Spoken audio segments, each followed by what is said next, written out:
That fear always motivates me, and I drive myself to be better and better and better at my job every day. I'm serious. If you don't develop mechanisms with your secretaries, with the extended office, with everybody around you, it cannot work. Please help others rise. Greatness comes not from a position, but from helping build the future. Top 10, I got a top 10. Got my motivation high for my top 10. Gotta learn from the wise women and men all my life. Like 9 and 9. For my top 10, top 10, 9 and 9. This one's for my top 10. Need motivation? Watch Top 10 with Believe Nation. Hey, it's Carmichael, and this channel was created to help you overcome the #1 challenge that is holding you back, a lack of belief in yourself. You watch these videos because you know there's something more inside you too. You have Michael Jordan level talent at something. So get ready to stand for something, help others, and use fear as motivation with Indra Nooyi and my take on her top 10 rules of success to give you the confidence, motivation, and belief that you need. Enjoy. Okay, let's kick it off with rule #1.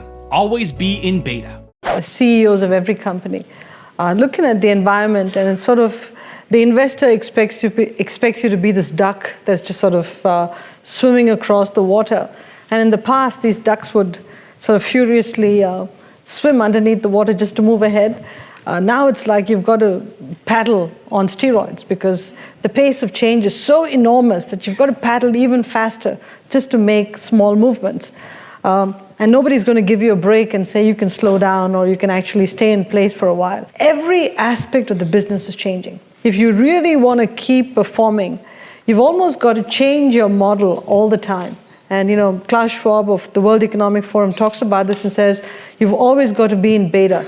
It sounds wonderful as a set of words, but when you actually have to practice in the company, it's pretty scary.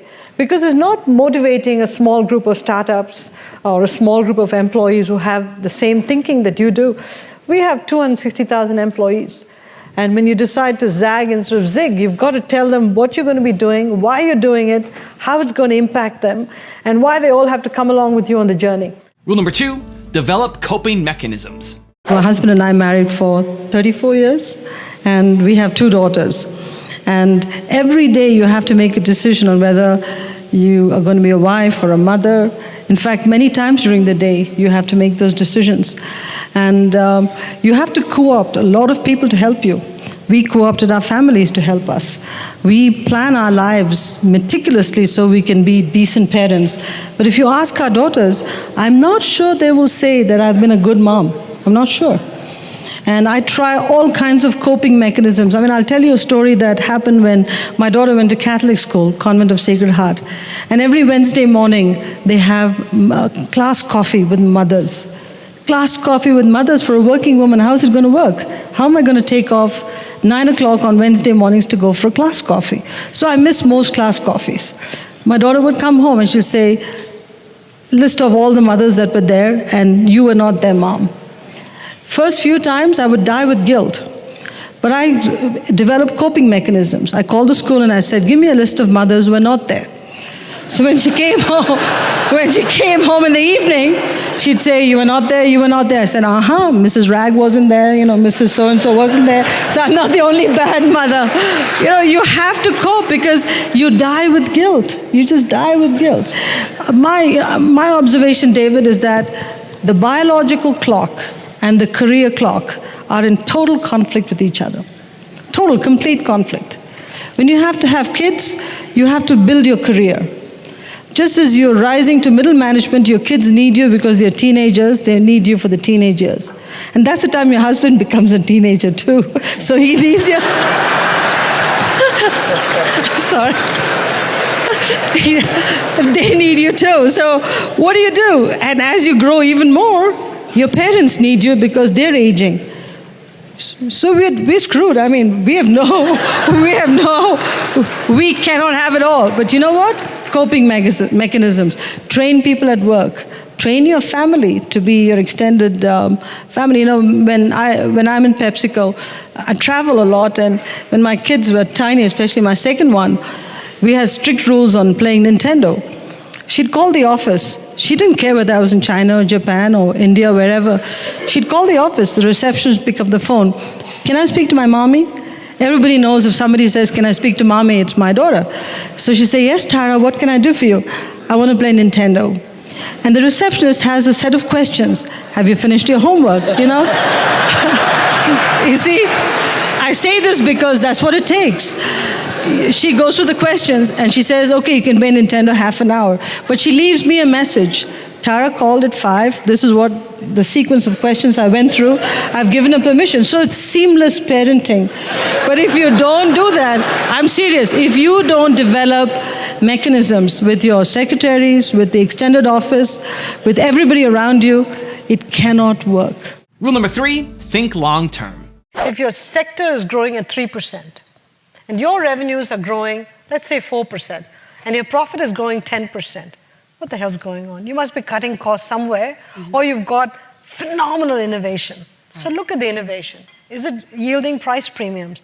Not really. If it doesn't, where is your margin coming from? Margin leverage? It's got to be because you're cutting costs. Right. But are you cutting so deep that you're not investing back in the company? My point was, I will give you a good spread between revenue and profits, but it's not going to be extraordinary. Because I'm going to reinvest back in the company, because people like, not me, just all CEOs should run a company for the duration of the company, not the duration of the CEO. Because it's very easy to say, I'm going to be CEO for 6 years. Duration of the company, not the duration of the CEO. And that's forever, okay? Because you can say to yourself, I'm going to be CEO for 6 years. I'll cut all the investments for 6 years, deliver fantastic profits, retire, the next person comes in, and what happens typically? They crash the financials. Then they create, quote, alpha. Then they run it for 6 years. Then they again crash the financials. That is no way to run a company. Right. And I thought my success should be judged by how my successor did, not just based on what I did. Rule number 4, help others. Please help others rise. Greatness comes not from a position, but from helping build the future. All of us in positions of power have an obligation to pull others up. You know, as I stand here today, I look at my responsibility not as accepting an honor. I look upon it as accepting a challenge and a responsibility, an obligation to actually make it possible for the people who are younger to come up and achieve levels of greatness so they too can be on the stage sometime in the future. Also, if you want to learn from other successful women entrepreneurs, check out our 254 Girl Boss series. It's free. The link to join is in the description below. You might want to get honest with yourself. Like, instead of doing this, I want to be a millionaire, I want to do this. Do you really? Because you can make it happen. You actually can. Look at all the idiots that are making money. You can make money. First of all, you got to be open to taking some risks and not being afraid to fail.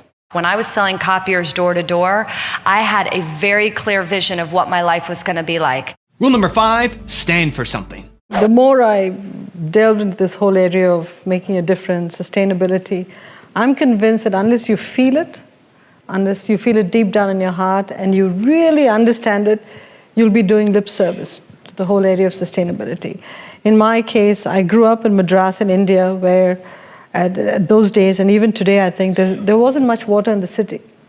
And we had so little water to live on every day that this whole notion of water availability and water use was a crisis for me all my life. I didn't know a time when water was aplenty until I came to the United States, okay? So water was seared into my head. The second is we grew up eating and drinking a certain way. And all of a sudden, I realized that as you look around the world, as you look around all of the health issues around the world, food played a very important role in people's health and wellness. So, you know, one had to worry about that aspect too. And then my daughter went to work for the Environmental Defense Fund, EDF.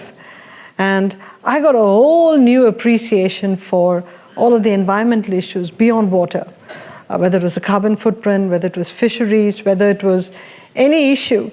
She would actually show me all of the statistics, what it was doing to the world, overfishing in certain coasts or plastic in oceans.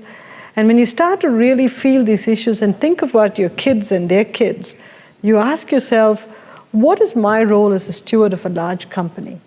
to make a difference in the world through this incredible platform that I have called leader of a big company that could either contribute to the issues or help alleviate the issues. I knew that I didn't want to contribute to the issues. I had to start helping the issues, and to the extent that society had changed and I was perceived as contributing to some of the issues, I had to make a change to my business model. And therein was born our notion of performance with purpose, which is how can we keep performing while changing the portfolio, while fundamentally changing our environmental footprint. And then the third one, which is really the one that I'm most excited about, is what can we do for our employees so that they can come to work at PepsiCo feeling like PepsiCo is a place where you can not just make a living, but have a life, so that you can bring your whole self to work, the company treats you in a fair and equitable way, provides you the support system to be who you are, to allow you to be who you are, and we embrace you completely. And so performance with purpose is not a corporate social responsibility program. It is not. It is how we make money. Because our belief is if we don't change the portfolio, we can't keep delivering performance.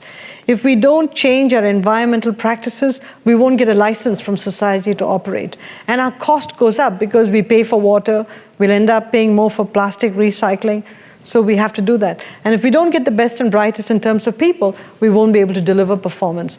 So performance with purpose is how we make money, not how we spend the money we make, which is what corporate social responsibility is all about. So that's really what we're all about. Rule number 6, use fear as motivation. Do you think a woman today has it easier than when you became CEO, or do you still feel that you still have to work harder to be a woman CEO than, let's say, a man who is a CEO of an equivalent-sized company? I think easier today only because there are few more of us in positions of power. But I think from a personal perspective, it's got nothing to do with women or being in this position. I have the immigrant fear. So I'm always afraid that if I fail, I may have to go back to something that I don't want to go back to. And so that fear always motivates me, and I drive myself to be better and better and better at my job every day. Rule number 7, balance. All that we were doing in performance with purpose was saying we'll still deliver performance. Right. But we're going to change our portfolio to make it lower in fat, sugar, and salt, and dial up the good for you. Right. We're going to reduce our plastic use, our water use. We're going to reduce our greenhouse gases.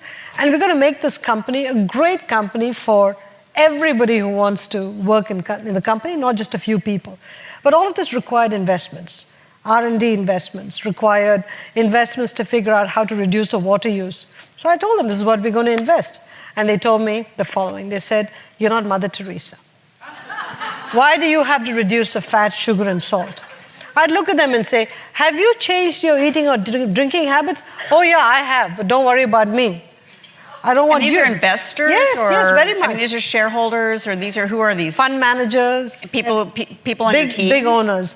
Well, people on our team actually embraced it and said we had to do this. Because they were hearing it from their family members who said things had to change. But they're not paying for it. The investors and shareholders are paying for it. They're not paying for it. They're creating a long-term, sustainably performing company. Right. But they were more interested in the short-term profit performance. Got it. Now, remember, it's not that we were delivering bad short-term performance. We were just balancing short-term performance versus long-term investments. Right. Nobody should beat an index all the time. If you're doing that, that means you're underinvesting.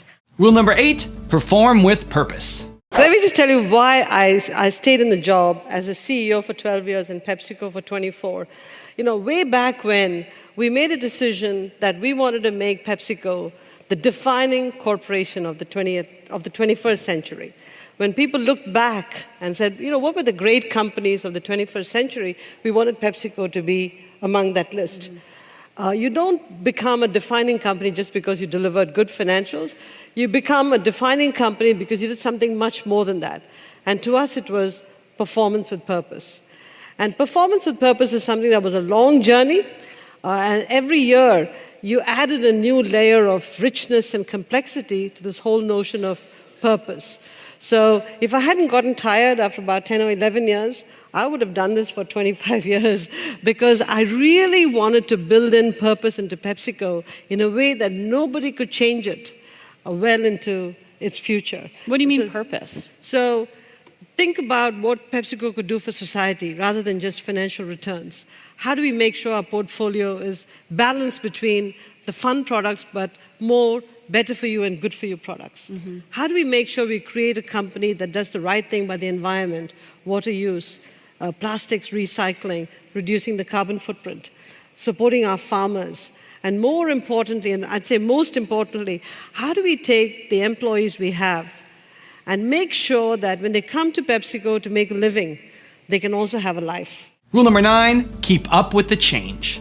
When we decided to change our product portfolio, to go from a predominantly fun-for-you product line to including more better-for-you, good-for-you products, different profitability, very different product line, closer to agriculture, change the model in the company. Our employees sat there going, what is she doing? Why do we have to change? We're doing pretty well selling these products. Why do we have to change? But the challenge of the leader is looking around the corner and making the change before it's too late to make the change. I remember as late as 2007 or 2008 going to see investors, and they looked at me and said, why do you have to change your portfolio? We are American, we like soda and chips. Your job is to sell more soda and chips. And I sat there in shock because every trend that I was seeing indicated that the consumption of these categories was slowing down. And I looked at the investor and I said, have you changed your eating and drinking habits? And that person said, yeah, but forget me, I'm not the normal consumer. I said, the problem is many consumers are like you. They've changed their eating and drinking habits. Today, that same investor says to me, why can't you go faster? Why are you so slow at making a portfolio change? It's because people like you were the ballast for me. You didn't let me go faster because you always criticized what I was doing, all right? But that's reality. So I think we are in a world of unprecedented change. And rule number 10, the last one before a very special bonus clip, is make yourself indispensable. I had two daughters. My first one was about 8 or 9 years when I came to PepsiCo. My second one was 9 months old when I joined PepsiCo. Wow. And so, and I was in the middle of this large-scale transformation of the company from 94 to 2000, working 24/7. So basically, I decided that come, like 5 o'clock, my kids are allowed to come to work and hang around. They're allowed to play, they're allowed to sleep in my office, do whatever. That's the price of having me work at PepsiCo, because if I couldn't go home and take care of the kids, my office was going to become the place where they were going to hang out. What level were you? This is before you were CEO. No, well before I was CEO. I was head of corporate strategy. And I was your reporting bosses to the were okay CEO. with that? Beg your pardon? Your bosses were okay with that? Did they have a choice? I mean, look, if you want me, that's the price of having me, all right? And it comes down to, if you establish a niche for yourself that you're competent and make yourself indispensable based on competence, what can they do without you? Now I have a special bonus clip from Indra on how to leave your crown in the garage that I think you're going to enjoy. But before that, it's time for the 3-point landing questions. Let's go from just watching a video to taking action. Here we go. Question number 1. How can you make yourself indispensable to your clients? Number 2, what fear do you have that you can use as motivation? And number 3, what does balance look like for you? And if you made it this far in the video, I want to celebrate you too. Give me a hashtag believe down in the comments as well. This is way back in 2000. And when I became president of the company, I was working very late because we were integrating Quaker Oats.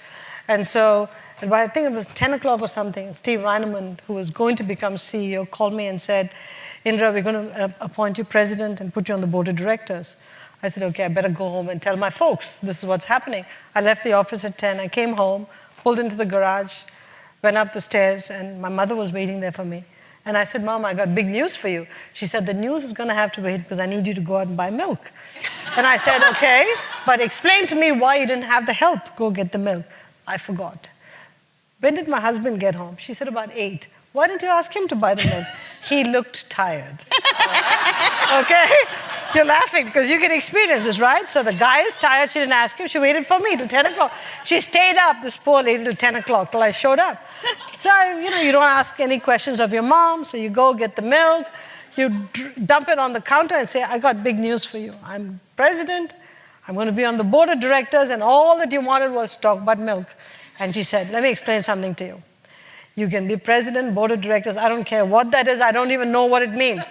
But when you enter this house, you're the wife, you're the daughter, you're the mother of the kids, you're the daughter-in-law, just leave that crown in the garage. Life will be good.